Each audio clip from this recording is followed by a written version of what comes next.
नमस्कार, मैं संजय गौतम एडवोकेट। जो भारत का संविधान है उसमें हमारे क्या क्या मौलिक कर्तव्य हैं उसके बारे में मैं आपको बताने जा रहा हूँ। जो हमारे संविधान में आर्टिकल 51A और भाग 4 में मौलिक कर्तव्यों का विवरण किया गया है, जो करीब 11 मौलिक कर्तव्य हैं जो हमारे देश के प्रति हमें निभाने चाहिए। सबसे पहला जो मौलिक कर्तव्य है वो यह है कि हमें संविधान का पालन करना चाहिए, उसके आदर्शों, राष्ट्रध्वज और राष्ट्रगान का हमें आदर करना चाहिए। दूसरा हमारा जो कर्तव्य है, हमारे स्वतंत्रता सेनानियों ने हमारे लिए जो आदर्श स्थापित किए हैं उनका हमें अनुसरण करना चाहिए। तीसरा कर्तव्य जो हमारा है कि भारत के सभी नागरिक देश की रक्षा, प्रभुता और अखंडता को बनाए रखने के लिए कार्य करें। चौथा है कि हमें देश की रक्षा करनी चाहिए और बुलाए जाने पर हमें तत्पर देश के लिए हमेशा तैयार रहना चाहिए।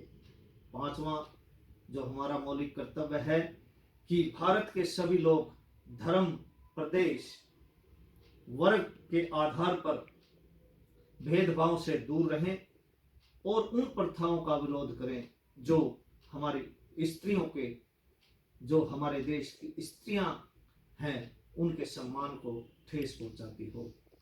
हमारा अगला मौलिक कर्तव्य है कि हमें बिना किसी धर्म व जाति के भेदभाव के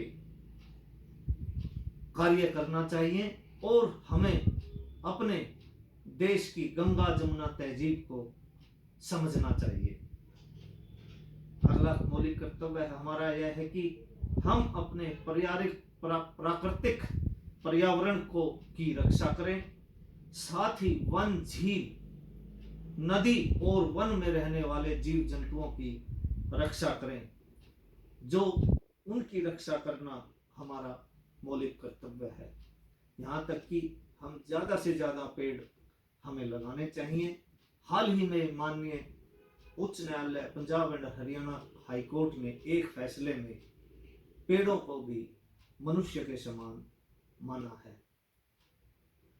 अगला जो मौलिक कर्तव्य है हमारा वो यह है कि हमें वैज्ञानिक दृष्टिकोण, मानववाद और ज्ञानार्जन तथा सुधार की भावना का विकास करें। हम सामाजिक संपत्ति को सुरक्षित रखें और हमेशा हिंसा की आलोचना करें तथा कोई हिंसा न करें। सभी नागरिकों का यह भी कर्तव्य है कि बेहतर करने, राष्ट्र को तरक्की के मार्ग पर ले जाने के लिए कार्य करते रहें ताकि राष्ट्र तरक्की के रास्ते पर आगे बढ़े। जो आखिरी हमारा मौलिक कर्तव्य है कि हम अपने बच्चों, सभी माँ बाप और अभिभावकों की ये मौलिक कर्तव्य है कि वो विशेषकर 6 वर्ष से लेकर 14 वर्ष के बीच के बच्चों की आयु के बच्चों को शिक्षा जरूर प्रदान करें। दोस्तों, हमें संविधान ने जहां फंडामेंटल राइट्स, कुछ अधिकार दिए हैं, वो भी साथ ही साथ हमें कुछ फंडामेंटल ड्यूटीज जिसका विवरण मैंने किया है उनको निभाना चाहिए ताकि हम एक भारत को उन्नत राष्ट्र की ओर ले चलें। धन्यवाद।